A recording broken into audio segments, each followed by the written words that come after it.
وجل ماذا قال وعزتي وجلالي من ó jẹ́rìí ibi àwa ti wá bó bá ṣe bẹ̀ ni wọ́n ó ti sọ́dọ̀ òòṣà tí wọ́n máa kán polé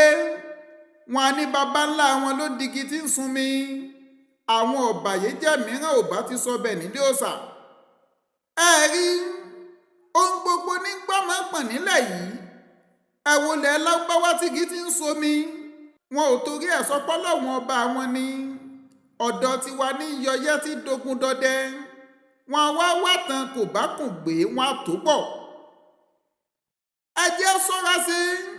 àní ẹ jẹ́ ayé gbó ṣàgá nílẹ̀ yìí ẹ jẹ́ àmọ̀pọ̀ lọ́wọ́n ọba ọ̀kan ṣoṣo ni kò yẹ kí gbogbo wa máa gbọ́lá ọba tó dá wa fóòṣà kò dáa kọ́mọnìyàn ó jẹun kóyó kó wá ṣèkùn tandi